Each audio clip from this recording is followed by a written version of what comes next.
You're watching the Sporting Time Show with host Doug Thompson. Sponsored by Jewelry Barn and Pawn Shop. Good evening and welcome into the Sporting Time Show. Happy Saturday night. This is Doug Thompson, and it is with great pleasure that I introduce my next cameo guest host, Damon Tabor.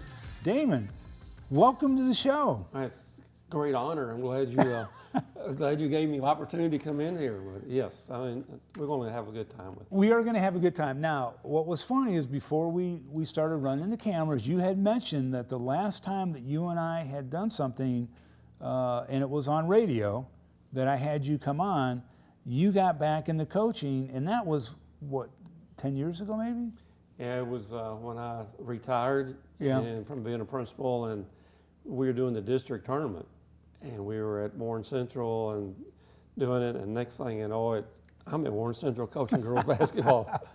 So yeah, and to do the proper introduction, Damon is, or was, obviously a teacher, a coach, an administrator, retired, rehired, retired, hired again,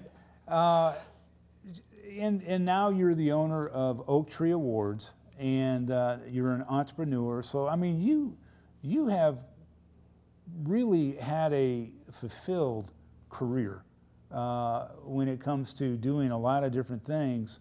But I know your passion is coaching and basketball. I mean, that's the sport you love, girls basketball. Talk to me a little bit about all the coaches that come into Oak Tree Awards. Do you get work done when they come in, or do you just, I mean, it's got to be fun just to talk shop. The good thing, when I finally decided that's it, and we bought what was Thompson Trophy Center, it kept me connected with schools, with athletics. Yeah.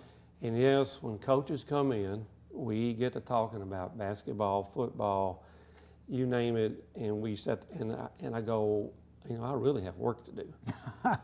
But I still have we had a gentleman in not long ago, and we were talking, we got talking about girls basketball because he's one of the local coaches, and I said, you can still see I have the enthusiasm why I enjoy going watching games and watching the kids. But not as far as going back, you know, that I've done my time, it's been a while, but I enjoy going and watching, and that's what I hated about last year. I only got to see one live game. Yeah. And thanks to you all, I got to stream the district tournament. And I missed it. But I'm looking forward this year going to it. But there's that energy. I enjoy it. I enjoy talking about it. But it's time that the young guys take over the game, because it takes a lot of energy, I don't think most people realize how much energy, effort, and time that it takes to be a coach these days. I mean, it just seems like it's so much different than when I played, where the coach just coached, and when he was done, you went home and that was it. But there's so many other things that coaches have to deal with today, and on top of everything else now, they got to deal with the Delta variant and COVID and all the regulations and rules and so forth that they have to cover. And it's got to be tough. People ask me if I miss education and all that stuff, and of course I always enjoy being around students. Right. But I can't imagine what it'd be like these principals and teachers are going through. And I tell them I think about them every day, and I do. Yeah. It's got to be tough. And the elementary, you know, I think about those guys because those little ones are missing out on reading and math, and at a certain point, it's just hard to get back. Yeah. Then you go to high school and you got to deal with athletes and students who become positive, tested, and then they have to be out, and that gets your program. You know, you look, not long ago, I have that Kentucky Athletic Association app, and I get on and keep up as much as I can. I bet there were 50 schools, the scores 1-0. Yeah. And it's a forfeit. So we lost a game because somewhere COVID came into the program. Yeah. And that's got to be, it's got to be a killer because you work and you work and you work and then you can't play. Yeah, it's interesting because that is a great lead-in to the next question that I have for you that we're going to discuss when we come back. But first, we're going to talk with William Howard, the head coach of the Greenwood Gators football program. Stay tuned. More of the Sporting Times right here on WNKY NBC 40.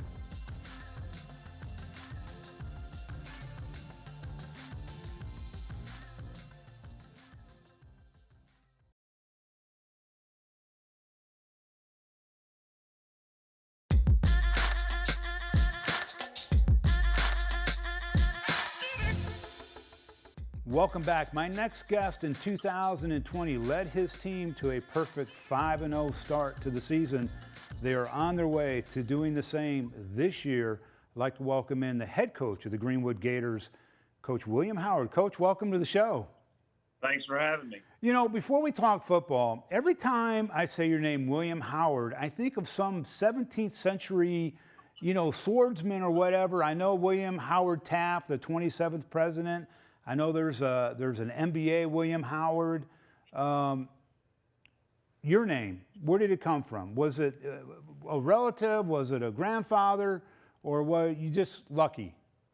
It's been in our family for years. I guess I was lucky. I've been around long enough to probably know some of those guys you mentioned earlier. So getting kind of long tooth. Well, I hope you weren't around when Taft was president. But as we get older, it does seem like we've been around a long, long time. Let's talk a little bit of football, Coach. I've had the great opportunity of watching your team now this season. And did you anticipate the offensive firepower that you have kind of going into the beginning of this season? Well, there was a lot of question marks, and I think one thing that we felt like we were pretty solid at was the offensive line, and if they do a good job, then we have an opportunity to be successful with whomever we're giving the ball to. But we just want to control the clock offensively, and when we have an opportunity to take a shot downfield, to be able to connect on that, and I think a lot of our guys have done a fantastic job so far. We depended on a lot of young guys in skilled positions to kind of carry the load. Interesting. Last year you had Odom and Conwell. One was the power guy, the other guy was the speed guy, and now you have Tressel, who I think was a tight end maybe last year, or now he's a running back, and he seems like he has the best of both of Conwell and Odom, because he's got the speed and he certainly is a physical runner. Kind of talk a little bit about the strategy with him and getting him where you have him now. Well, his brother Marcus played tight end for us last year. Marquise was a running back for us early in the season, and then had an ankle injury, so that sidelined him for a little bit. And he is a strong kid. He's kind of long and lean, but he's still pretty strong. So he does a good job as far as, being able to run inside and outside. One thing he really needs to work on is to know where his cuts are going to be, because a lot of times we're trying to block for him on the inside and he's trying to take it to the outside. So he does like the outside. If we get that kind of worked out, knowing, it's not necessarily, it's always where the cuts are going to be, but anticipate that, I think we can have some longer runs out of him. And, of course, the sophomore, Telltale Long, had a really nice game against Franklin Simpson, a nice game against Allen County Scottsville. He seems to be really maturing as every game seems to go on. Absolutely, and I think he went through a lot of growing pains last year for us, because he had to start when Marquise went down at his position as a freshman, and that's made him, I guess, have a lot of the success that he's had this year, because he's kind of a veteran coming back, even though he's only a sophomore. Yeah, and we've got about 60 seconds left in this segment, Coach, but I do want to talk about the other offensive guys. But before we do that, we'll do that when we come back. But the offensive line that you mentioned, very physical. They seem to get off the line very quickly. How pleased are you with their performance so far this season? They've done a fantastic job for us. Allen County did some things to us offensively that gave us some trouble there initially, but bringing some blitzes up in the middle, I wasn't very, very pleased with how we handled that. But we've yet, I think, to play a game where we've had our starting five um, the entire season, our entire game, because we've had a couple of guys that's been out, and we get J.D. Crosland back this week that hurt his ankle a couple of weeks ago, but we've had some young guys that's come in, and Andrew Thomas come in and tackle and filled in. He's a sophomore, and he's done a good job too, and hopefully that stuff will help us out later on in the season. Well, yeah, absolutely. We're going to take a short break. When we come back, we're going to talk with Coach Howard more about the Greenwood Gators football program. Stay tuned. More of the Sporting Times right here on WNKY NBC 40.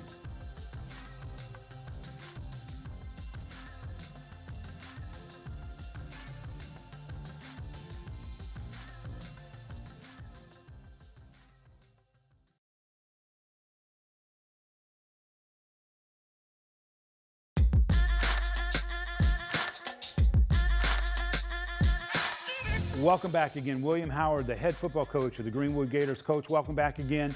We were talking some football, the offensive line, defensively. You've got, another great linebacking core, very physical, very quick. Just kind of talk about those guys. Smith, one of them, just seems to be in the action all the time. Yeah, Paul's a kid that just come back his senior year. He played baseball for a while, and he played in middle school, and we're lucky to have him come out his senior year. He's a big, strong kid. Yep. He's been in the weight room, and we got Gray Price at the other linebacker that's a sophomore that does a great job for us. And then Lofton plays Willie linebacker on the weak side. Yeah, fantastic job by them. And I want to pivot over to offense again and talk to you a little bit. Andrew Hatcher, a special teams guy, very much part of the offense, very elusive, a threat to score every time on special teams. James Sockley, what a great game he had against Allen County. I think he threw for 169 yards, no picks. Really had a good game against Franklin Simpson, but the guys couldn't catch the passes that he was throwing there early on. Just talk about how he has evolved as a quarterback for your program. Well, I think the main thing for James is just his leadership qualities that he shows. He's embraced that role early. He's able to get our kids motivated and keep them focused and do the little intangibles that you don't really see on Friday night. And, we need him to be able to control the clock and be able to make sure we make good decisions whenever we do pass the ball, and kind of be a facilitator for us, because, offensively, we've got three running backs that probably average between 75 and 100 yards a game. Yeah. Yeah, I was going to say, watching him throw passes this year, a lot of nice spirals. You don't see a lot of the duck throw. I mean, I haven't seen any this year from him, and some of the passes I've seen him throw are the out patterns that nobody could get to. Even if they're incomplete, nobody's going to get to them. And he just seems like he's really comfortable in that position after John Morrison's graduation last year. And, you mentioned Lofton Howard. Defensively, he's done some incredible things. He's offensively, he's come in and scored a few times. Just such a versatile player. And I know he's your son, but man, what a fantastic player. I keep wanting to graduate him, and I know he's only a junior, but just kind of talk about his ability to read defenses or offenses and get off the block and make these tackles that he's making. Well, he's a great student of the game. He always has been since he's been little. It's something that he wants to do. I'm sure he probably logs as much film as anybody on the team. So he kind of anticipates what he's going to see, and that allows him to be a little bit earlier than a lot of kids. It's just a tribute to him and his work ethic and the things that he puts in whenever everybody else is not watching. Coach, you've got, and I had mentioned Hatcher. Again, I want to go back to that special teams wise. They're starting to kick away from him because of what he can do. Just kind of talk about him being able to find the openings and the good blocking on your special teams as well.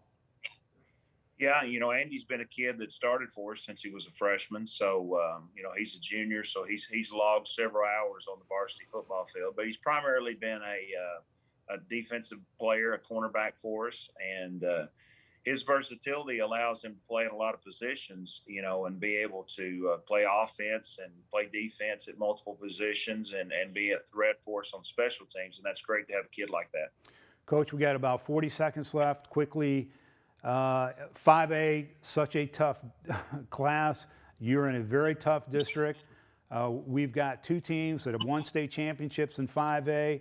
Greenwood Gators have a fantastic team this year. It's going to be very fun to see you compete against Bowling Green and South Warren. Just quickly, how much are you looking forward to those contests? Well, that's what you play for, is those district games. And when that season rolls around, everybody's 0-0.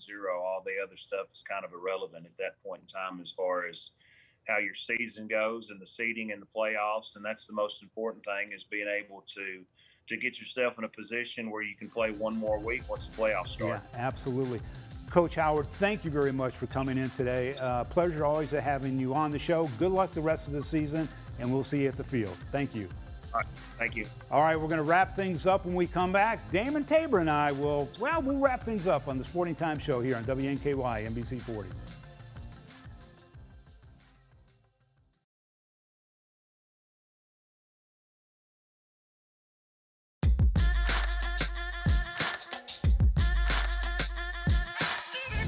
Welcome back, and again, my special cameo guest host, Damon Tabor. I want to thank Coach Howard for his time. Always a great interview. Watch out for those Greenwood Gators. They got something special going on this year. But Coach, and I call you Coach, and you've done it all. And but you gave me a great segue in the first segment about the forfeits, and we were talking COVID. Now this year, there are no cancellations like it was last year. Last year, if a team got COVID, it didn't work against you. This year, it is a forfeit, and I'll give you a prime example. Logan County and Russellville had a game 2 weeks ago, and it was a forfeit for Logan. Now, they've rescheduled that game for October 15th because that's a money game. That's an in-town rivalry. That's a huge game. In addition to that, KHSA came out with a 6-day reentry policy. So you're out for 10 days if you're positive, and then you have a 6-day reentry period. So essentially, a student athlete he'd be gone, or she would be missing 2 games, that's huge. Especially if it's a starter or a very important substitute comes in. It really affects your game. Yeah. And I think basketball would even be even more, because football is you got numbers, but you got your skilled players. Yeah, quarterback, can you imagine? Quarterback and your running backs. So, and talking to Coach Howard, you can see, imagine you losing his linebacker, which is his son, I think it is. One of them, yeah. Or his quarterback, and you got your team captains, you might say, your leaders. And that even affects even more. Yeah. And it's tough, and I can understand. And you go say, well, you're pushing to get those students to take better care of themselves. Well, they got to go home. Right. And their parents have been working, or their siblings have been in school or somewhere. You don't know. You just have no idea. And it affects the whole program. Yeah. And that's tough. And, you were out talking, I was looking on the app, and there was one school that had a forfeit, and they were 1-0. They won. Well, they had scheduled a game the same night, so they went out and played. Technically, on the schedule, they played 2 games, and so they split 1-1. They won the forfeit and lost the other game. But I understand that goes on. So you're trying to get those games in, and football, you get to play 1 game a week, right? And that's got to. So you miss a game, and you got to come back, and you're missing your players. I see that being tougher than baseball and basketball and soccer. I can see where you can play those teams that can play more than one sport, Yeah, and in football, you know, when you get to the postseason, if you get it this year and you forfeit, you're done. Yeah. That's it. So, and I think that, you know, some of these policies are to encourage student athletes to get vaccinated. And maybe that's just my opinion, but I think that's kind of, you know, where they want to be. Whether or not that happens, you know, who knows.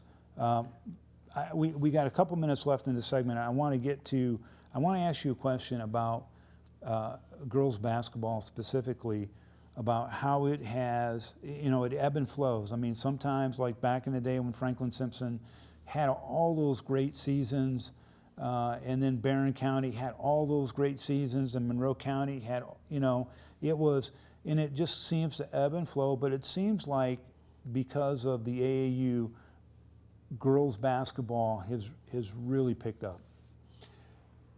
That brings up some interesting conversations I can have with people. Unfortunately, it's also been affected by, I want my player to play one sport. You can play basketball, you play volleyball, you play soccer.